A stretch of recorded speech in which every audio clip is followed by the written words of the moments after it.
Aamir Hussain Bloch advocate की तरफ से अस्सलाम वालेकुम। जैसे कि पिछली वीडियो में मैंने बताया था कि जो मेरे किसान दोस्त बैंक से लोन ले रखा है और उन्होंने अदा किया है, लेकिन बैंक वालों ने उनके खाता में जमा नहीं किया या वो अदा नहीं कर सके,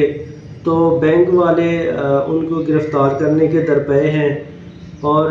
पिछली वीडियो में मैंने बताया था कि तहसीलदार कमालिया ने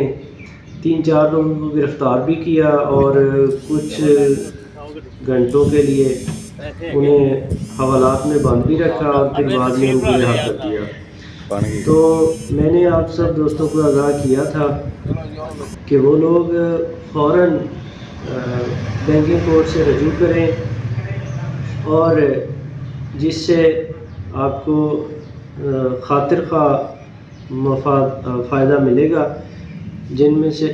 जिससे आपको जो आपका डिफ़ॉल्ट पीरियड है, जब आपने लोन पे करना था और उस मुकर्ररा तारीख को आपने पे नहीं किया, तो उससे आगे जो बाद का पीरियड है वो डिफ़ॉल्ट पीरियड कहलाता है। तो उस डिफ़ॉल्ट पीरियड का बैंकिंग कोर्ट इंटरेस्ट जो है वो माफ़ कर देगी और उसके सिर्फ चार्जेस आपको पे करना पड़ेंगे।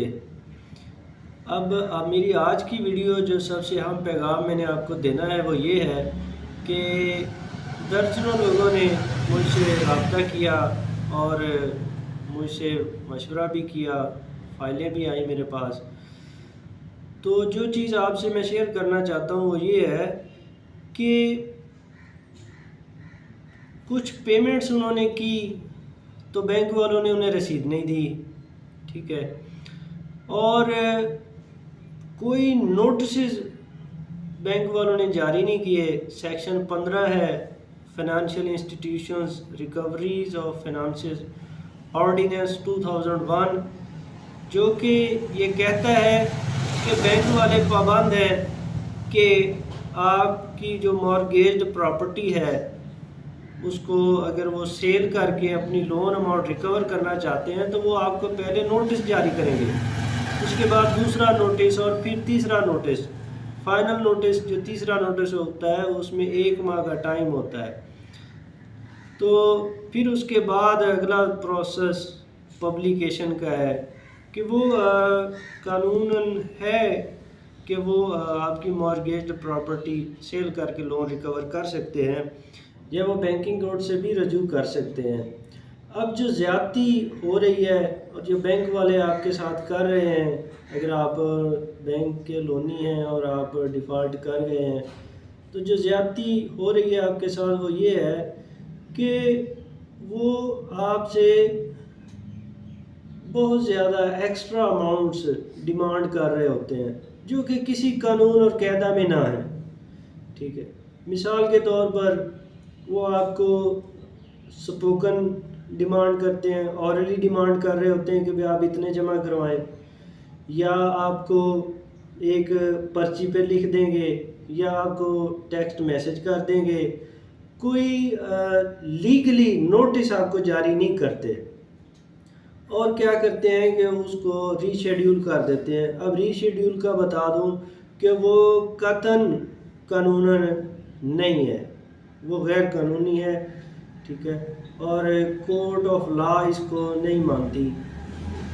जो जिस स्कीम के तहत जिस बंदे ने कर्ज आपसे लिया है, जितनी मुद्दत के लिए लिया है, आप उतनी मुद्दत का ही सूद इंटरेस्ट जो कि है तो गैर शरई, लेकिन कानून में पाकिस्तान में चूँकि ये राइज है, तो आपको वो उतना जितनी देर जितनी मुद्दत के लिए जिस पीरियड के लिए आपने लोन लिया है आप उसी पीरियड का मार्कअप पे करने के पाबंद हैं। तो इसके अलावा आप कतन मार्कअप पे करने के पाबंद नहीं है। तो इस तरह से वो डिमांड आपसे बहुत ज़्यादा कर रहे होते हैं जो कि किसी कायदा कानून में नहीं होती। तो उसका हल ये है कि आप बैंकिंग कोर्ट से रजू करें, ठीक है, और उसके बाद जो आपकी लायबिलिटी बैंकिंग कोर्ट डिटरमाइन करेगी